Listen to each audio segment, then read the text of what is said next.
আসসালামু আলাইকুম, সবাইকে স্বাগত জানাচ্ছি মৌলভীবাজার টিভির সাপ্তাহিক বাজার দর অনুষ্ঠানে এবং আপনাদের সাথে আছি আমি পারভেজ হামিদ।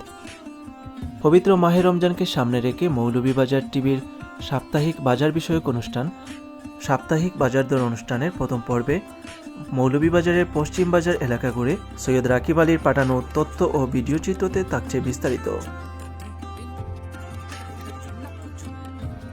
পবিত্র রমজান মাস উপলক্ষে নিত্যপণ্যের আমদানি দ্রুত বাড়ছে। গত জানুয়ারি মাসে বিপুল পরিমাণ নিত্যপণ্য আমদানি করা হয়েছে, যা অনেক ক্ষেত্রে পুরো রোজার মাসের চাহিদার সমান। কিছু ক্ষেত্রে আমদানি রোজার চাহিদাকেও ছাড়িয়ে গেছে। আমদানিকারকরা বলছেন ফেব্রুয়ারি মাস জুড়ে আরও নিত্যপণ্য আমদানি হবে, ফলে সরবরাহ বাড়বে। আমদানি বাড়ানো ও মূল্য নিয়ন্ত্রণে রাখতে অন্তর্বর্তী সরকার ভোজ্য তেল, চিনি, পেঁয়াজ, আলু, খেজুর সহ বিভিন্ন পণ্যে ভ্যাট ছাড় দিয়েছিল।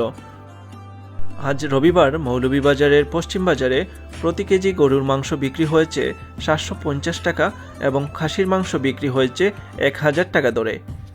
অন্যদিকে কাঁচা বাজারে প্রতি কেজি দেশি পেঁয়াজ বিক্রি হয়েছে 65 থেকে 70 টাকা এবং আমদানিকৃত পেঁয়াজ বিক্রি হয়েছে 45 টাকা থেকে 48 টাকা দরে। প্রতি কেজি বড় রসুন বিক্রি হয়েছে 225 থেকে 230 টাকা কেজি দরে। বাজারে এখনও চালের দাম বাড়তি রয়েছে। নাজির শাইল 85 থেকে 90 টাকা এবং মাঝারি ধরনের চাল বিক্রি হচ্ছে 62 থেকে 65 টাকা এবং মোটা চাল বিক্রি হচ্ছে 58 থেকে 60 টাকা দরে। বোতলজাত সয়াবিন তেল প্রতি লিটার বিক্রি হয়েছে 175 থেকে শুরু করে 182 টাকা পর্যন্ত। দেশি মসুর ডালের কেজি ছিল 140 থেকে 145 টাকা এবং আমদানিকৃত মসুর ডাল ছিল 110 থেকে 115 টাকা। বাজারে বেড়েছে শীতকালীন সবজির সরবরাহ। প্রতি কেজি আলু বিক্রি হয়েছে 20 থেকে 30 টাকা কেজি দরে। এছাড়াও বিভিন্ন ধরনের সবজির কেজি ছিল 20 থেকে 40 টাকার মধ্যেই।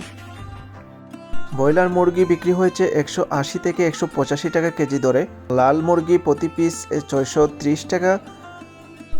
এছাড়াও কক মুরগি বিক্রি হয়েছে প্রতি কেজি 310 টাকা কেজি দরে।